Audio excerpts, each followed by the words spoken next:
Hi, I'm Tom Doctoroff, bringing you iTV-Asia's marketing and advertising programming. And today it's my pleasure to introduce a friend and collaborator of ours, Shen, Dr. Shen. Thank you very much. He is the head of MDS, a health care communications company. All right, I needed to say the right thing. So can you Dr. Shen, can you tell us just a little bit about your background, because that in itself is rather unique for the marketing communications industry. Okay. Before I joined the agency, started my agency career, actually I was a practicing surgeon. I practiced in one of the biggest hospital in Shanghai. For 3 years. You were a surgeon. Yeah, I was a surgeon. I was a general surgeon, yeah. And you took it several steps down the prestige ladder to go into advertising? Yes.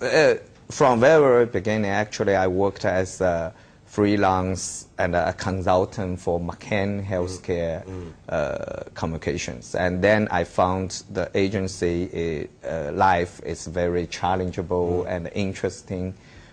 So I decided to left my medical professional career to start a new one. I think globally you are probably maybe one of only 5 people that has left surgery to go into advertising. But maybe when I learn a little bit more about what MDS is, the company that you founded, maybe I'll understand a little bit more of the linkage. So what is MDS? Okay. MDS Healthcare Communications is a healthcare communication agency served for those global farmers for their marketing and promoting their products in China. The global what? The global pharmaceutical companies. This is not an audience in the know about your specific needs, so let's not use the buzzwords here. Global pharmaceutical global pharma. We normally call this a global pharma.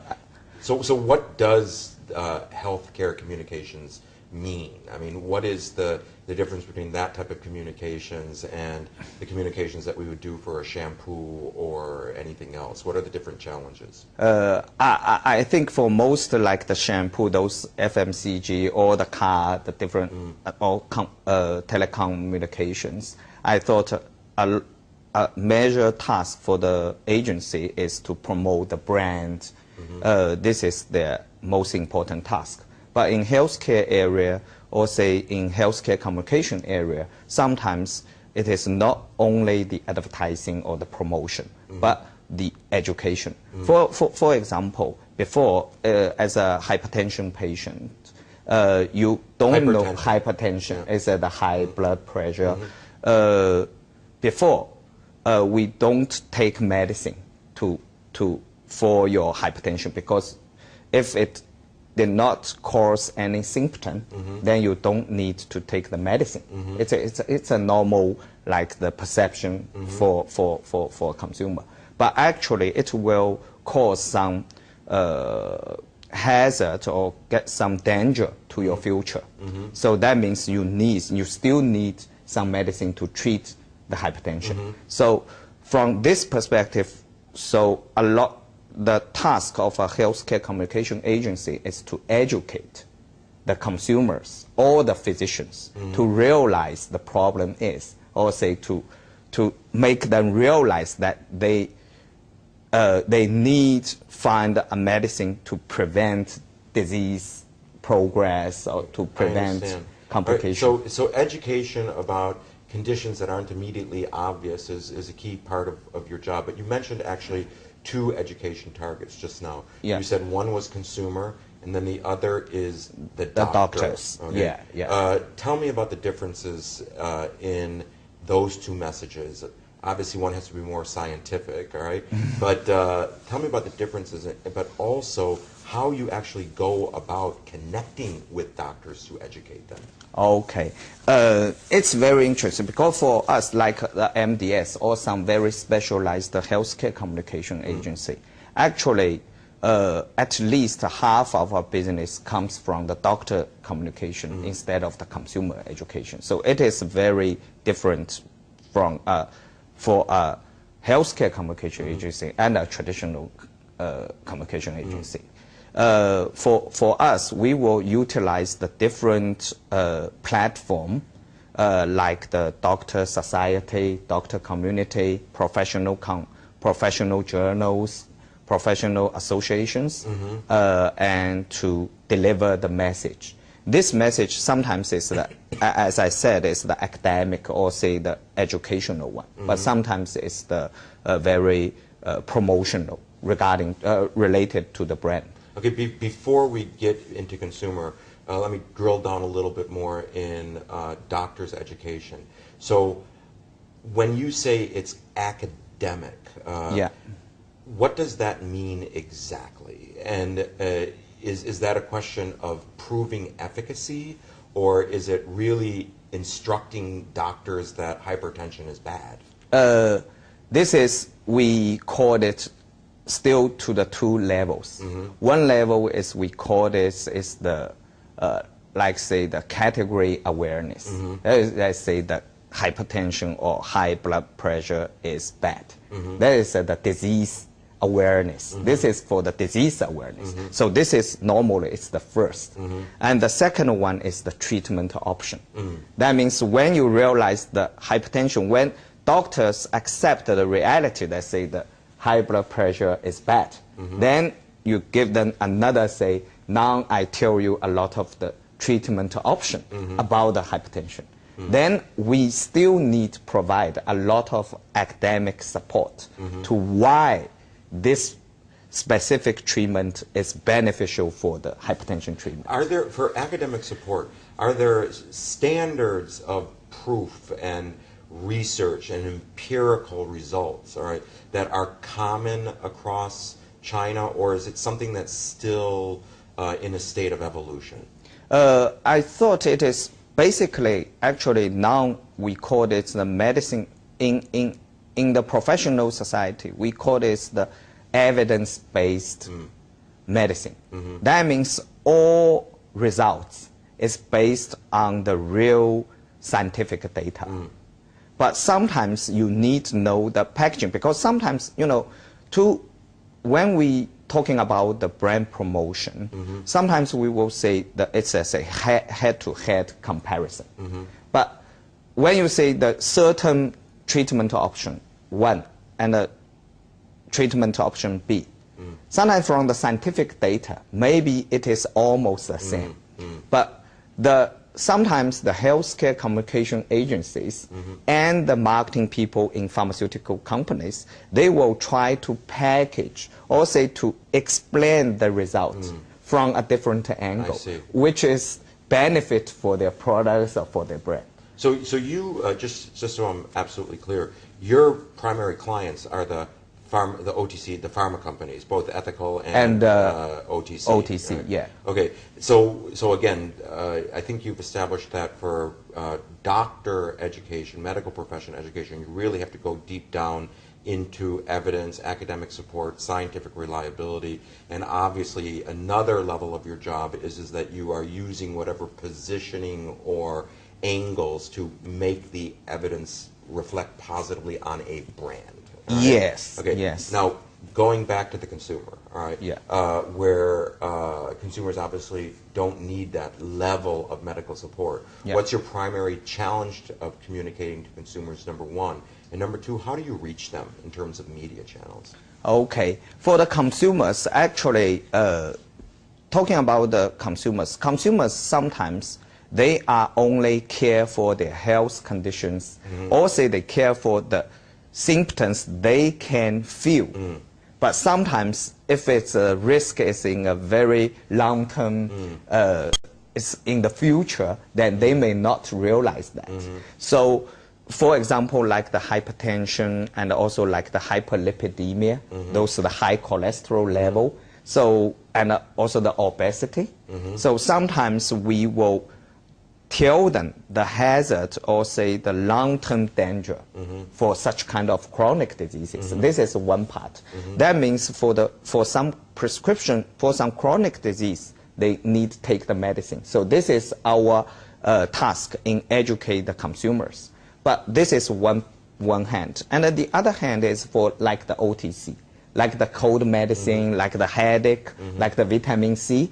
Then we will ask them, because some is for the health enhancement, like the vitamin C and the calcium. This is, we also told them the benefit of taking that. Because, for example, like say vitamin category in China is compared to the Western country, it's in a very, very undeveloped situation. That means most people not take that daily, at a daily base. So if we need expand the market, we need to educate the consumer. But for some cold medicine, I thought it is almost the same as in the Western country. At this part, what the communication agency do is mostly focus on the brand differentiation. More like the symptom-based as well. Symptom-based, yeah. Because when they have the symptom, then you just need the consumer needs select some of the OTC. Okay, so on the communication challenges side, let me just see whether I've got this right. For the one difference versus the West is, or for developed economies, is the longer term, more chronic preventative awareness, right, is not nearly as high in terms of specific medical conditions. Yeah. But for more OTC, symptom-based minor illnesses, there's really not that much of a difference. Is that fair to say? Yeah. From the scientific point of view. No, even from the consumer selling point of view. From the consumer selling point of view, actually, I can say from the product itself, it is, the differentiation is not so huge. Let's say the co-medicine 1 and the co-medicine 2. From the medical professional's point of view, the differentiation between these two brands these two products is not so obvious. So sometimes the difference is mainly on the perception level or on the brand level. Okay. Yeah. So we've talked about the medical education versus consumer education. What is the role of the pharmacy in all of this? Okay, the pharmacist, actually, I need to clarify the definition about the pharmacist. Because in China, in the Western countries, the pharmacist is in the pharmacy. All the people in the pharmacy, they directly face the consumer is the pharmacist. But in China, actually, the situation is different. In those chain store, the big pharmacy, what you face to is only the assistant. The pharmacy assistant. It's a salesperson. It is more like a supermarket assistant. It is the same. Maybe in that specific pharmacy, there are only 2 pharmacists. So if you're talking about the pharmacy assistant in those pharmacies, I thought their role is only more like a salespeople. It's not a pharmacist. Because in the Western countries, the pharmacists actually, sometimes they can change the prescription of the doctors. Because when they found your symptom, when you found your illness situation is okay for a generic brand, then the pharmacist will ultimately change your prescription from a branded one to a more cheap one. Really? Yeah, this is in the Western countries. Oh, this is in the Western countries. Western country, okay. But in China, it is not. So actually in China, the pharmacy assistant's role, from the regulatory point of view, they can only follow the doctor's prescription when they sell the prescription products. For the OTC products, they can only, let's say, introduce or say recommend their preferred brand, but they not take an active way on the medical consultation or even the product consultation. So the pharmacy as a location, its role, and a lot of the advertising that you would see in there, the communications, is just general promotional advertising. Is that correct? Yeah. So you really don't. I hear you saying you don't really need to have a specific pharmacy communications. Is that true or not true? Yeah, but for some OTC products, They're only sold. I can say from the regulatory point of view, actually, because medicine is a little bit different from other FMCG because it's directly linked to the people's health. Right. So it's more serious. Yeah. But sometimes a lot of pharmaceutical companies, they still, I mean the OTC company, they still do a lot of communications with those pharmacy assistants because sometimes they can change the behavior of the consumers. Because sometimes, according to some marketing research, about 50% consumers, when they go to the pharmacy, they have a very clear picture on their brand preference. But about 1/3 of them can change if the pharmacy assistant told them this is better than what you preferred. Got it. Yeah, 1/3 the consumer will change their mind. So let's back up a little bit, all right? And healthcare communications. What are two major differences, all right, between the challenges of the West and the challenges of China? One is I think one is for the regulatory, because in the Western countries, even the prescription products, they can do the direct-to-consumer brand campaign. But in China, it is inhibited. It is prohibited. Yeah. This is, I think it is a big difference. Because that means a lot of prescription products is you can only do the doctor communication instead of do the communication, consumer communication. This is it's a fundamental one. And the second one is related to the marketing situation. Because in Western countries, because they have a very long system, long development history, that means for the branded one and the generic one, they are the whole market order is in order. But in China, because there are a lot of like the generics, the branded one, and also they have a lot of like the formulatory. That means some products you can reimburse, but some you can't. So a lot of the healthcare system is a different. So it will cause the difference between the healthcare communications environment and the Western one. In addition to, sorry, this is a new question, but in addition to what you just talked about direct-to-consumer advertising for ethical products, what are you not allowed, okay, to say in advertising? Or what are some of the key communication restrictions when you advertise or when you promote a brand? I know there must be many restrictions. But what are some of the more surprising ones? For example, you can show any data. You can show the efficacy before and after. You can show the comparison. Because it is a very... Can you show a doctor? No. Can you show a patient? No. Can you show the problem? Yeah, now it is, you can show the problem. You can show the symptom. But you can't show the cure. You can't cure. show the cure. Yeah. You can show the comparison. You can or you can't? You can't. You cannot. You so cannot. It's very restrictive. Yes. It's a huge restriction.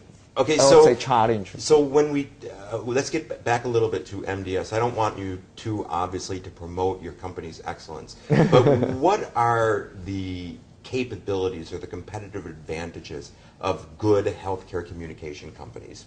What do they need to do well, okay, that separates the good from the not so good? Okay, I think for a good healthcare communication agency, the first one is you need to understand the healthcare market. So in my company, about half of my staffs have the medical background. Really? Yeah. And another half has the traditional agency background. with the primitive side of it. Yeah, so we have to combine these two talents Is together. it easy to combine them or difficult? Sometimes it's difficult. So you could say sometimes it's a challenge, right? Yeah. Because sometimes my clients also, because even the OTC clients in global pharmas, a lot of the global pharmas OTC clients, they also have the medical background. So sometimes they will talk. The tone and manner is more like a doctor. Okay, so I think we're going to have to move along. But Yeah. so you said one difficult thing, or one competitive advantage is the understanding of the healthcare profession. What else do you need to do? What about big ideas? You mean the brand ideas? Yeah, the brand ideas. Yeah. I think in OTC, I can say yes, we need the big brand ideas. Because, as I said, from the product level, it is almost the same. So the difference is mainly in the brand level and in the perception level. So it is exactly as the FMCG category. What about doctor relationships? The doctors, this is sometimes it is controversial. Let's say for the doctor, do they need a brand or not?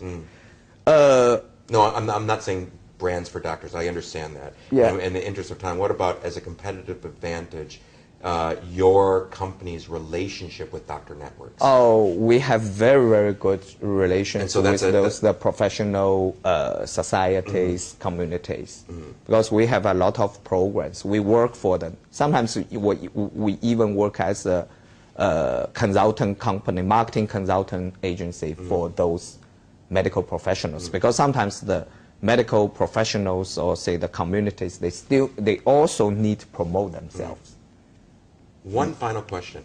Again, since so many of the OTC products are sold inside pharmacies, right? How does somebody charge a higher price versus a competitor inside pharmacies? I mean, what is the pricing dynamics within the pharmacies that will make a pharmacist or pharmacist assistants lean more towards one brand than another? To be honest, the profit, I think you can only say it is in the company level. That means or in the pharmacy level. But it is not so, although in the real life, the pharmacist or say the pharmacy assistant, they tend to recommend the high price product. But I think the pressure is not for themselves to get more money, but for the pharmacy, the corporate level. They need to earn more money because the margin is higher when they sell more expensive products. So you would rather have a high margin product as a client than a low margin client? Yes, exactly. Yeah. So this is why we only target at the global multinational. Well, so that's the final pearl of wisdom. And I'm afraid we're out of time right now. But again, this is Tom Doctoroff of iTV-Asia's advertising and marketing channel, thanking Dr. Shen Fei Yan for his time here today of MDS Advertising. Okay, thank you for your insights. Thank you. Yeah.